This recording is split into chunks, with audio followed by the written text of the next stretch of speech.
Hello, Humanista. This is Miko Santos from the Guerrilla Podcast Syndicate and Kangaroo Firm Media Lab.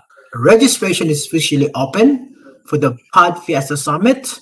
This summit was created to help you, independent podcaster and entrepreneurs, to learn more and networking with other podcasters. We got 25 amazing speakers coming at you with the topics ranging from podcast editing, podcast marketing, among others. This summit kicked off on April 10. It's going to be 2 action-packed days that you are not going to want to miss. Click the link below to learn more and get your free ticket. And leave any comment below. Tell me how excited you are. Get your free ticket at podfiestasummit.com or you can go to hopin.com. Thank you. Now back to the episode. That the difference between those two experiences of running a business with a why and without a why, or with a vision and without a vision, is chalk and cheese. And so the difference is every day now I wake up feeling like I've got a good reason to get out of bed. Whereas before I'd turn over and I go, oh my God, another day at the office. Can I do this? So that's why that's why I say to people, if you've got the entrepreneurial spirit, if you really do want to be your own boss, chart your own path, that's fantastic. But make sure you're doing it for the right reason. The Tribe podcast show is a production of Kangaroo Fern Media Lab, which is all about supporting you to start and build a thriving business.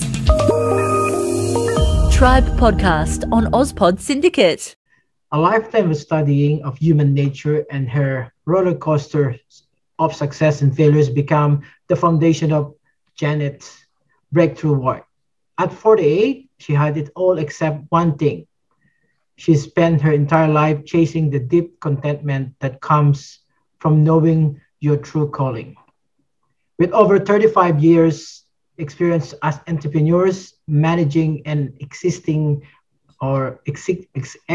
from 6 business in hospitality, advertising, property development, wedding planning, and overcoming the 2008 global financial crisis.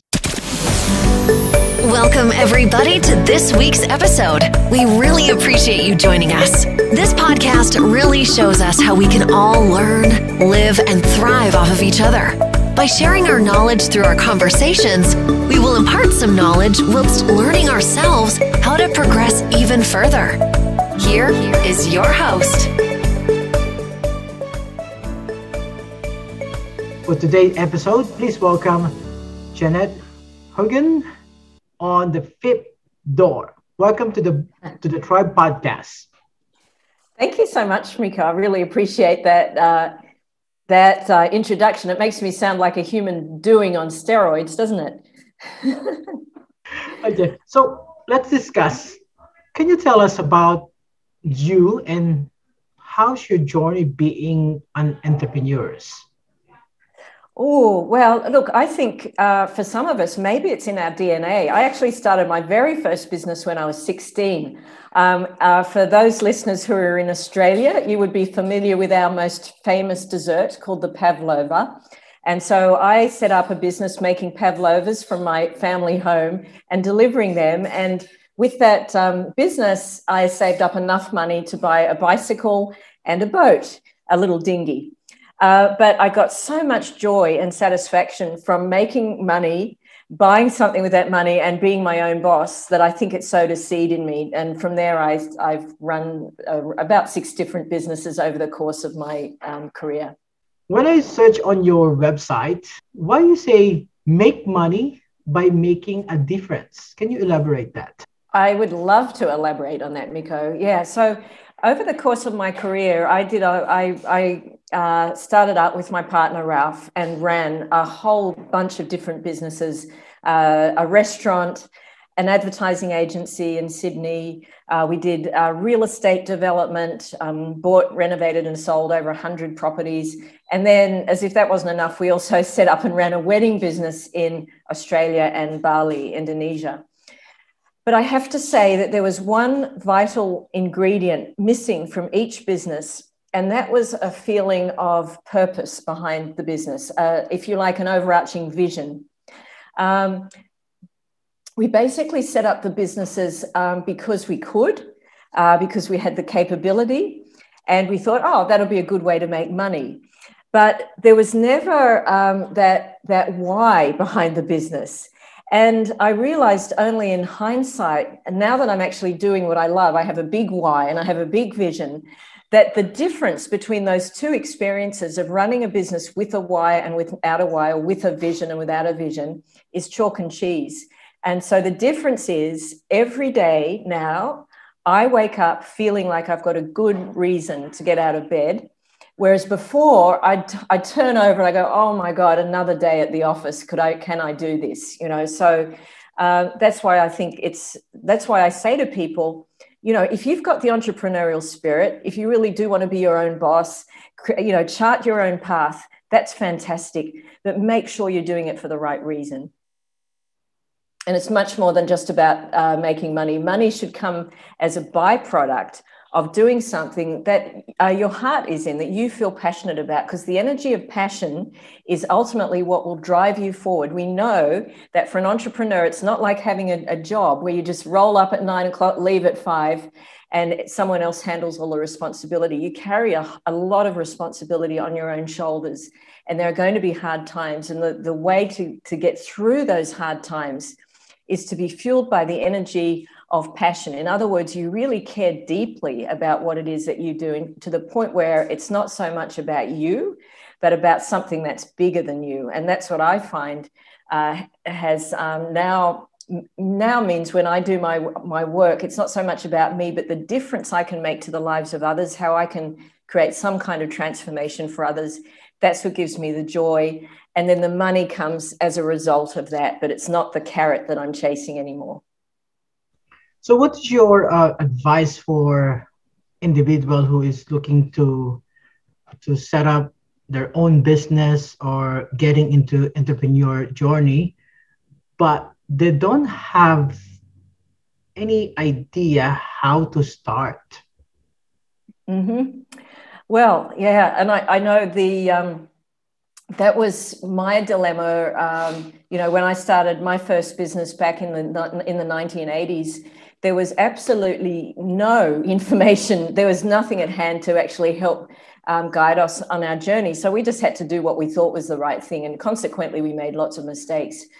I would say, number one, the very first thing to start is we think it's all about, things on the external world.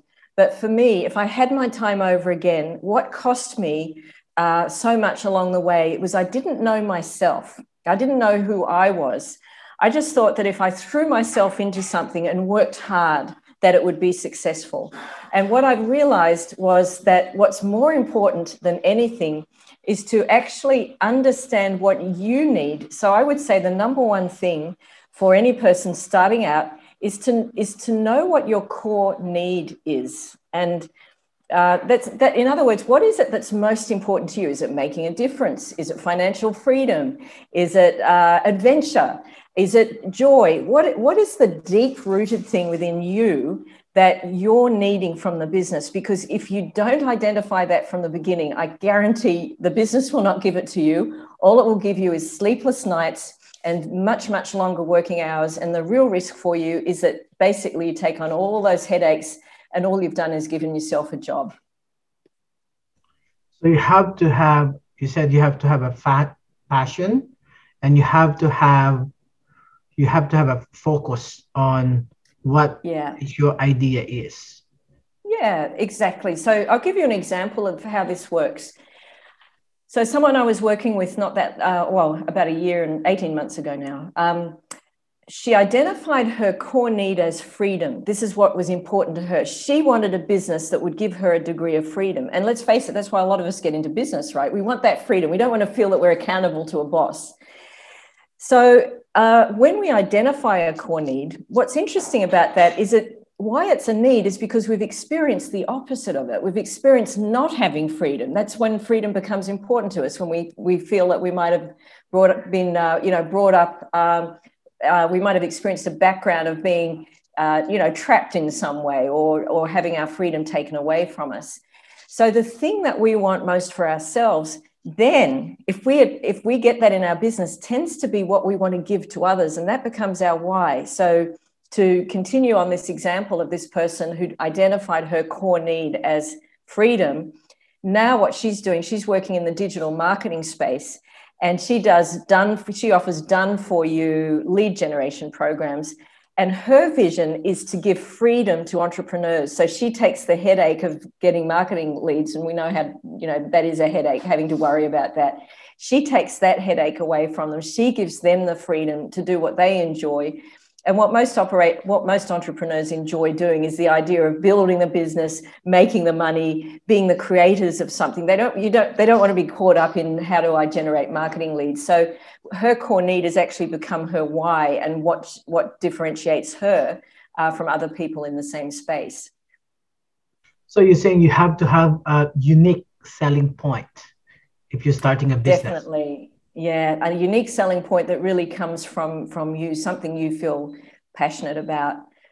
So for me, for example, sometimes our passion actually comes from our place of pain.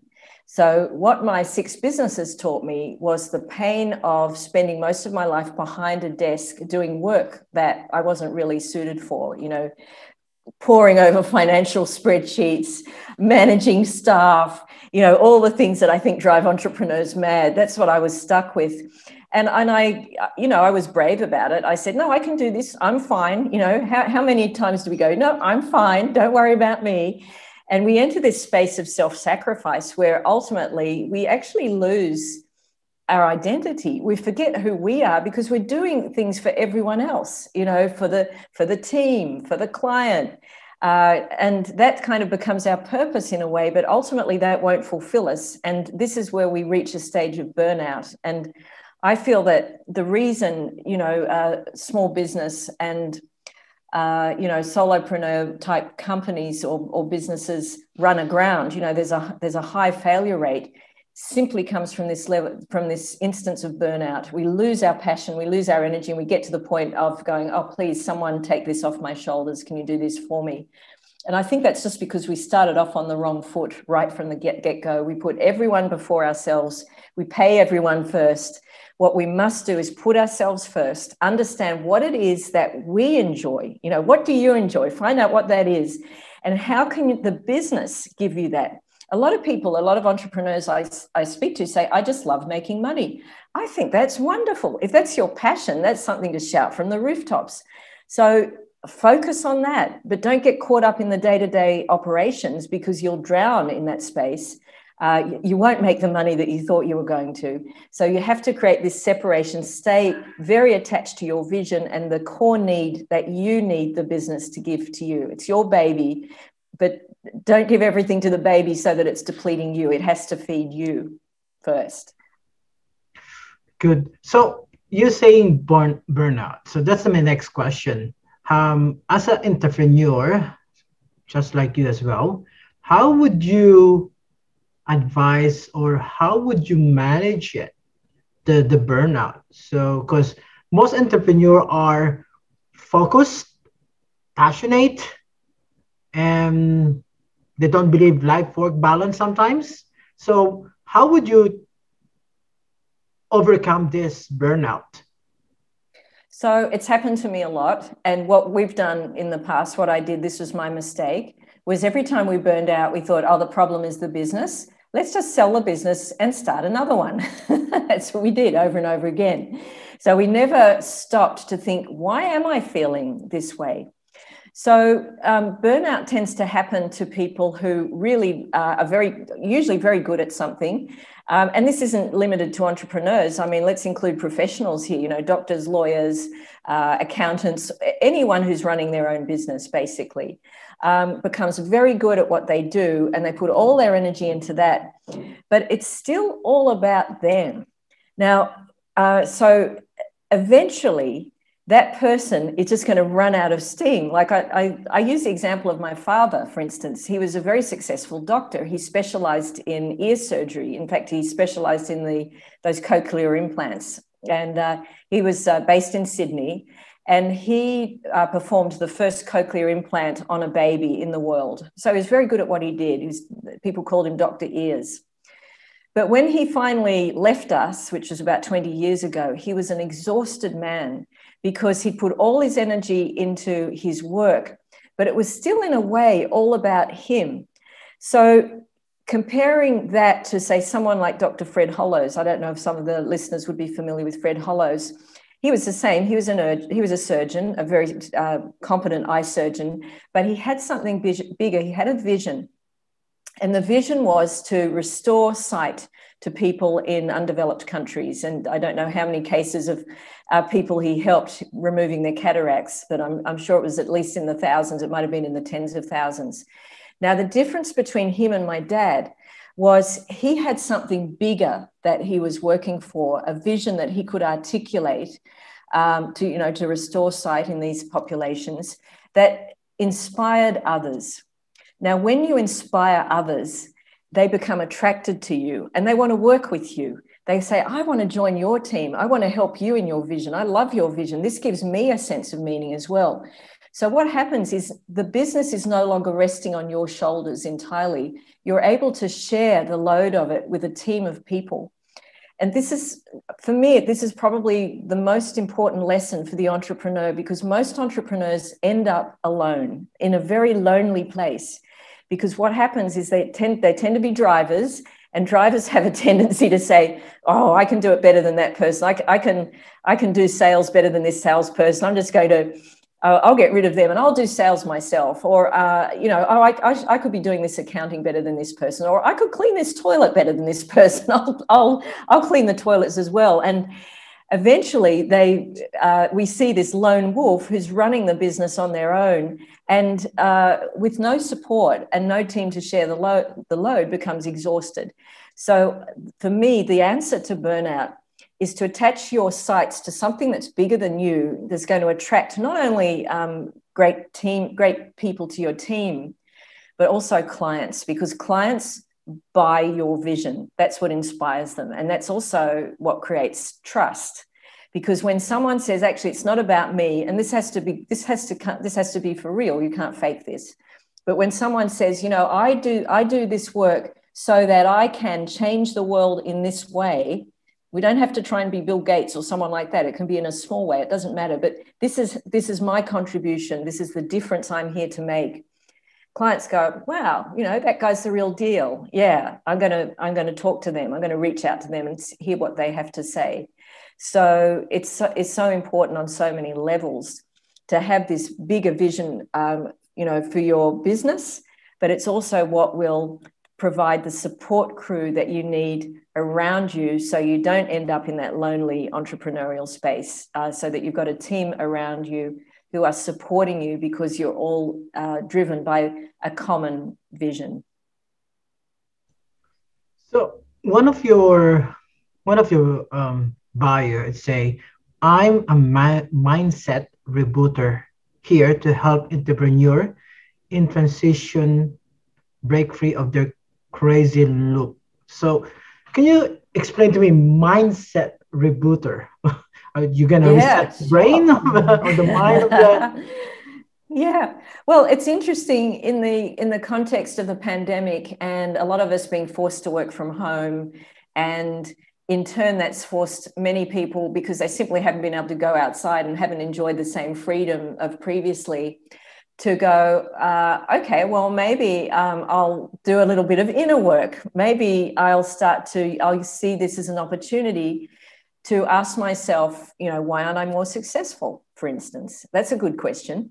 And so inevitably, when we start asking these deeper questions, it always comes back to something that's internal as against something that's external. So if we're just operating on a superficial level, it's very easy for the entrepreneur right now to say, particularly if your business is struggling, it's all about this crazy pandemic, and we tend to blame things on the outside. But even those things, as much as they might seem like great inhibitors to business right now, the biggest hurdle that we have to face is, and always has been in the history of mankind, has been ourselves, and in particular, the programming that goes on in our mind. So the reason that this is such a big issue for us is that by and large, we're not aware of that programming. So you mentioned, Miko, the crazy loop. If you like, I can just speak to that and explain what I mean by that crazy loop. So what happens, imagine that we're not that much different from, say, a computer that has programming. And if there's some kind of bug or virus in that program, you know what happens to the computer. It usually slows down, doesn't it? It causes it to slow down, and it might even cause it to stop operating altogether. Human beings are no different. Our minds can have a similar type of a mental virus, if you like, that stops us functioning at our peak potential. And it's very important that we understand how all of that works. So it's pretty much a given, and you don't have to be a psychologist to understand this, that any area where we tend to work against ourselves, where we might self-sabotage, where we might have that little voice that says, oh, I've got this great idea for a business. And then another voice says, yeah, and here's why you can't do it. You know, and gives us all the reasons to feel self-doubt. That actually comes from somewhere. That comes as a result of something. And almost always it's a result of something that happened to us in our childhood. So there was a time when we were very vulnerable, very impressionable, and typically this is between the ages of 0 and 7, something happened to us, and there's a very good chance you can't even remember this event in your life. It might be so suppressed. But you experienced some kind of shock or something that made you feel unsafe or maybe not loved. And as a child, that's very, very difficult for us to deal with, because we want to survive, we want to feel safe, and of course we don't want to be rejected by our tribe. So for the first time, we experience an emotion that we can't deal with. We don't know how to process it. It's too big for us. So to give you an example, I'll use myself as an example. So when I was 4 years old, I was a very adored only child, and that's exactly how I liked it. But the day my baby sister came home from the hospital, all of that changed. And I was standing in the room and just watched as all the eyes of the room, all the family and friends, went from me to her. So in that moment, what did I think? Oh, mummy and daddy, I'm not enough to make mummy and daddy happy, right? That's how a child thinks. I thought that they'd bought my baby sister from a shop. And so about 6 weeks later, we went shopping, and I found all these price tags on appliances in the department store, and I stuck them on my baby sister's forehead, hoping someone would buy her back. Instead, they didn't, but my mum got terribly angry with me. So this is an example of a shock that I'm talking about here. And she was very upset, and she was tired, and she said, you know, Janet, you naughty, naughty girl. And she chased me with the wooden spoon and sent me to my room. So how does a little child respond when something like that happens? We feel terrible, right? We go, oh my goodness, you know, there's something wrong with me. And that's how we can best describe this feeling of shame or guilt. So this feeling of shame or guilt, if you like, that's what enters our system and stays hardwired into us. And it's such a painful experience that in order to make it more bearable, what happens is we create a story around that. So my mum would say to me, you naughty girl, and that became my story. I thought, oh, okay, I am naughty, right? Because this is what my mum is telling me. And so next time I get into trouble, what happens? It doesn't hurt so much because I'm going, yeah, but I'm naughty. So I know that already, okay? So every one of us, this same type of programming happens to every one of us. We don't, and I call this has a name, this mental termite, if you like. I call it your core destructive belief. Now, you probably don't know what your core destructive belief is because it's below the surface of you and you're probably not aware of it. But suffice to say, it plays havoc with your life going forward.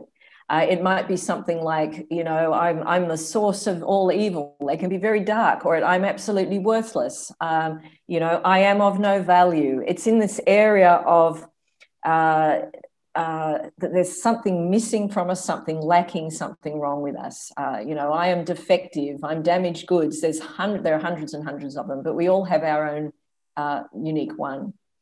So what happens every time that false narrative or that story, that wrong story gets triggered, it creates in another ripple effect, which is fear within us.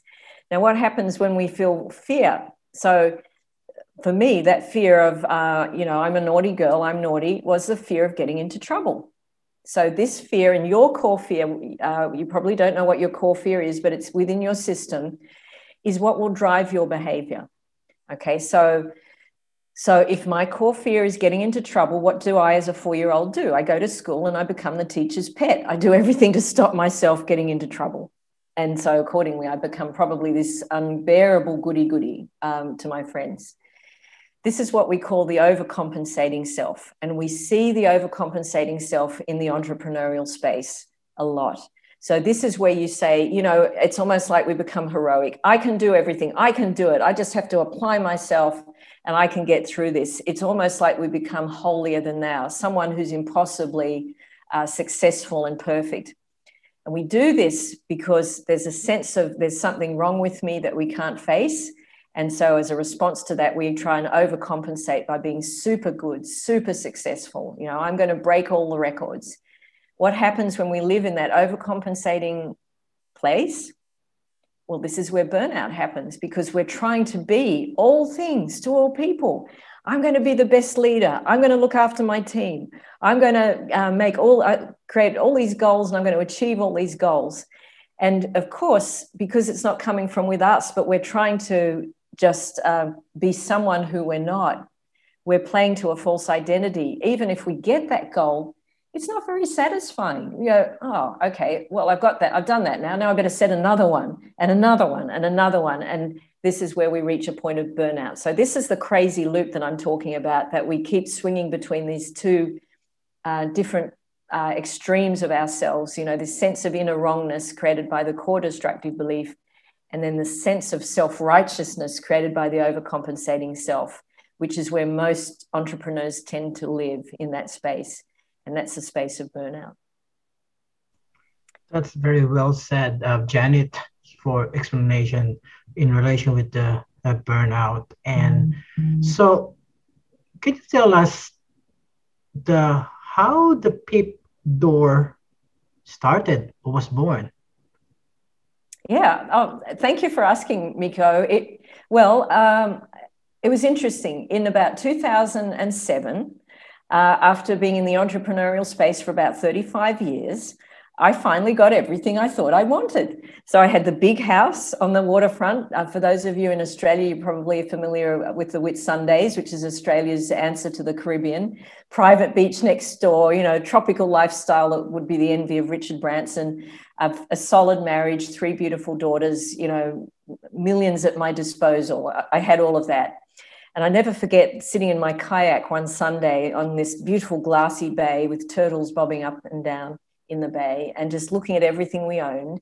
And instead of the promised happiness that I expected, all I felt was emptiness. And I thought, that's interesting. I've spent my whole life climbing a mountain to reach the top and realize that it was the wrong one.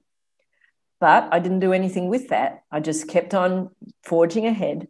And then the very next year, 2008, we had the global financial crisis, which for a lot of us was similar to COVID and the pandemic, in the same way that the pandemic has shown us that we can lose everything overnight in the business world. 2008 was very similar to that. Different cause, same effect. So I watched for 12 months as just about everything we'd worked so hard for just disappeared, because I'd taken out a margin loan. Remember my core destructive belief? I'm naughty. Yeah, I'm a risk taker. There you go. So it was driving my behavior. I ignored the advice of my accountant and took out the margin loan. I didn't realize I was being driven by this core destructive belief. And I thought, that's me just being adventurous and brave. But it was actually a negative thing in this case. So accordingly, when we lost our money, I felt terrible shame, absolute shame. It's all my fault. I didn't blame Wall Street. I just blamed myself, to the point where I just wanted to check out permanently. And I just thought, oh, you know what? The world will be a better place without me at this point. So fortunately, I didn't go that far, but it did. I think when something like this happens, this level of crisis, something within us has to change. We cannot go back to life as it was before. And so I had to let go of this belief that, the harder I work, the more money I make, and the more money I make, the happier I'll become. I had to let go of that. And I thought, well, what is going to give me happiness? Because clearly I had all that money and I still felt empty inside. So that's when I started doing lots of workshops, seminars, listening to thought leaders, trying to find out, well, how do you find fulfillment? What is that about? How do I get happy? I couldn't find anyone who had all the answers. So because my background's advertising, I thought, well, you know what? Out of frustration, I'll create my own program and we'll see how we go with that. And so that's what I did. And I called it the fifth door, because just imagine for a moment that there are 5 doors, and just see, as I go through this, you might recognize that you're behind one of these 5 doors. So the first door we call living hell. And that's whatever your worst nightmare is. It might be anxiety, chronic depression, or it might be, loss of someone close to you, whatever that is. We've all been behind doorway 1. Doorway 2 is treadmill, and that's a life of compliance, the 9-to-5 life where you obey the rules, you do what you're told to do, you comply. And even people in the professional space can find themselves behind doorway 2. They become a doctor because that's what society said they should become, because then they'll have lots of status and good income. Fortunately, there are 3 more doors. So doorway 3 is roller coaster. And that's, I meet up with a lot of entrepreneurs in this space, and that's where we go, you know what, I'm going to break out, I'm going to do my own thing, and I'm going to be successful, I'm going to be my own boss, and I'm going to make lots of money. And it usually doesn't end up that way. And so it's like a roller coaster where it feels like there are more downs than ups.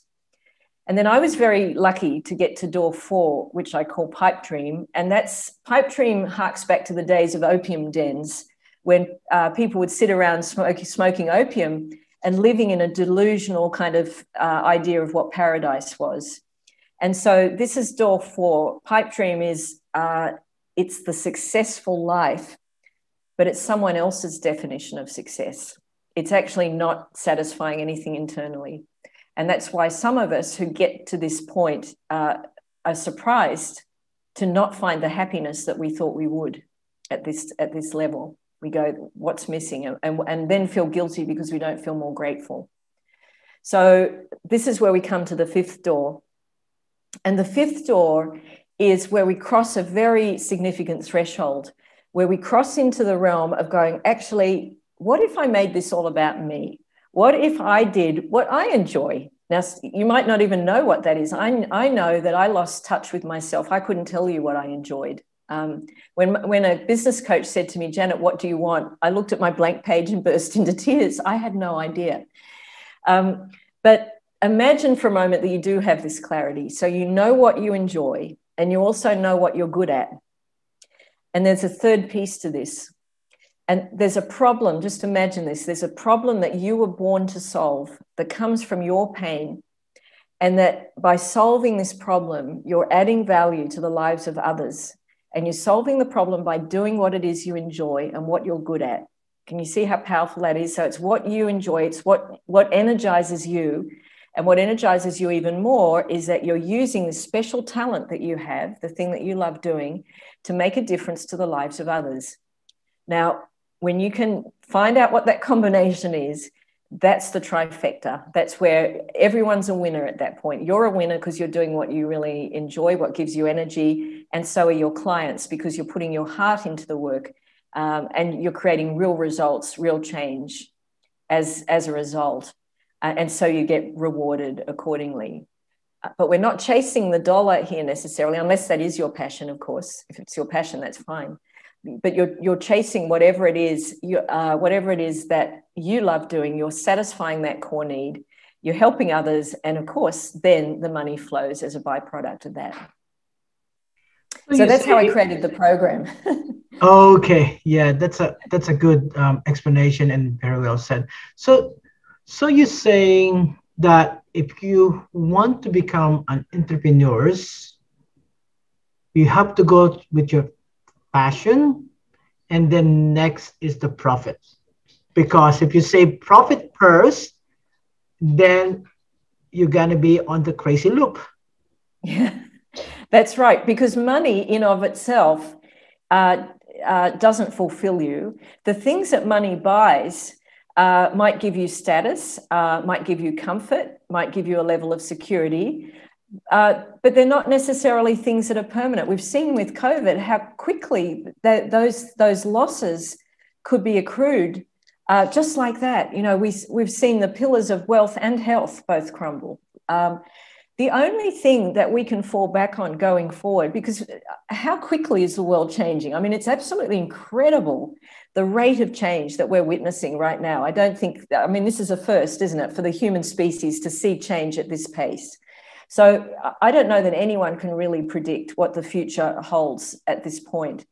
The only thing that we can control in this context is how we respond to the change. So the only place that we have to go if we want the resilience to deal with what the future deals us with is to understand what it is that lights us up, where that spark of passion lies, because that's what will get us through. That's what will give us the energy to persevere with what will be the inevitable hurdles that we have to face going forward. So this is the opportunity we've been given this time. Actually, this is the breathing space that we've been given to go, all right, you know what? I'm going to find out what it is I actually do enjoy, because it kind of makes sense, doesn't it? If I do what I enjoy and I have more energy accordingly, our energy barometer is pretty much an indicator of how successful we are. So if your energy level for what you're doing currently is about 3 out of 10, probably better off not pursuing it.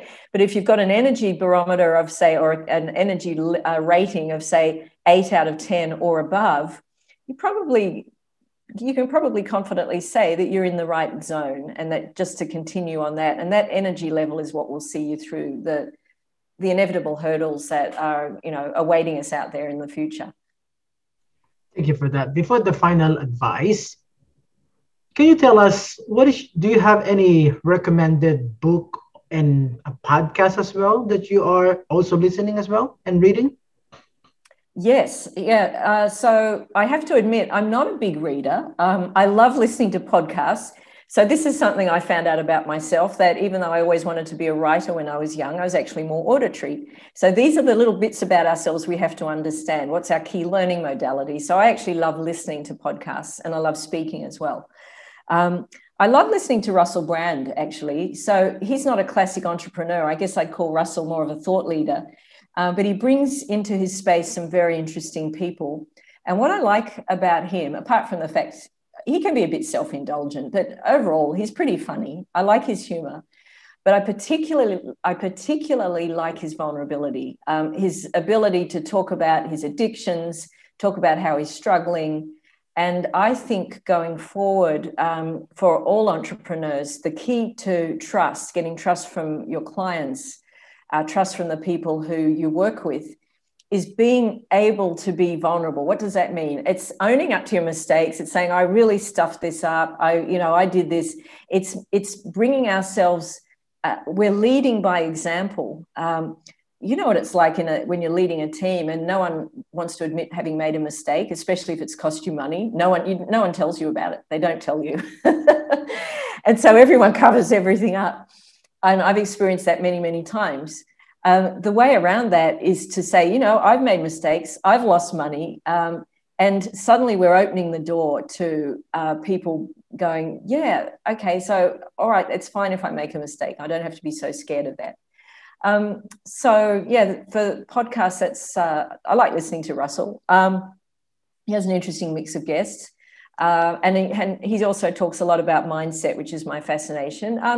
The other thing in terms of books, well, this is a book I've just finished reading, which is right up my alley, Find Your Why. So that's by Simon Sinek. Everyone would have heard of Simon Sinek. And that was co-written with two people who are on his team. I find this is a useful book. It's not the definitive guide. I think there are pieces that they don't cover, but I think if you want to start to look at, okay, how do I unearth my passion? I think this is a good place to start. What I love is the emphasis that it places on the why, because when you've got that in place, then the how and the what tend to come off the back of that. Otherwise, you're kind of starting with a blank page in business. And I think that can be... that's a scary place to be. And then you can easily fall into the trap of, oh, I'm doing this to make money. And we kind of know where that ends up. So, I would recommend that book for anyone who wants to explore this concept even further. Thank you so much for that. Do you have any final advice or anything else you want to share, or any key to making your business fly? Absolutely. I would say, if you feel that there's a little spark within you, something that wants to find expression, that's what we're talking about when we talk about passion. The word passion used to really annoy me because I didn't feel passionate. And the word purpose used to annoy me because I didn't know what that meant. But having experienced it, I understand just how important that is.